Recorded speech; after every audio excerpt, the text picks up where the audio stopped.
আসসালামু আলাইকুম। ভাদ্র মাসের কুত্তা এবং রাজাকার নাহিদ একটা কথা বলল যে নাকি আওয়ামী লীগ করতো, ছাত্রলীগ করতো, তারা নাকি এনসিপিতে যোগ দিতে পারবে। তো আমি বলতে চাই, এই এতদিন যাবৎ যে বলে আসলো যে ছাত্রলীগ, যুবলীগ, আওয়ামী লীগ যারা করে তাদেরকে দেশে থাকতে দেওয়া হবে না, এখন আবার তাদেরকে ইনভাইট করতেছে তাদের দলে যোগ দেওয়ার জন্য। তাহলে এর অর্থ কী দাঁড়ায়? তারা কি আওয়ামী লীগকে ভয় পাইতেছে, না আওয়ামী লীগকে কাছে নিয়ে আবার বুঝাইতে যেতেছে যে আমরা আওয়ামী লীগের সাথেও আছি? কোনটা?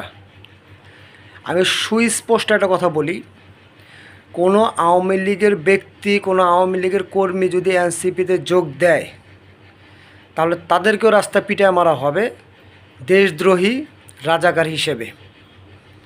আওয়ামী লীগ করে বেশ ভালো কথা, আওয়ামী লীগের জায়গায় থাক। আওয়ামী লীগ যেহেতু খারাপ, যদি খারাপই হয়, খারাপের শাস্তি সে পাবে, শুধু সে ভালো হয় কোনো একদিন সে ফিরে আসবে। কিন্তু নাহিদের কথায় যদি এনসিপিতে কোনো আওয়ামী লীগের ব্যক্তি যোগদান করে তো তাকেও কোনো এক সময় রাস্তায় নামায়া তাকে কুত্তার মতো পিটায়া রাজাকার, দেশদ্রোহী নাম দিয়ে তাকে দেশ থেকে বিদায় করা হবে। বুঝতে পারছেন? বাকিটা আপনাদের চিন্তাভাবনা, আপনাদের সিদ্ধান্ত।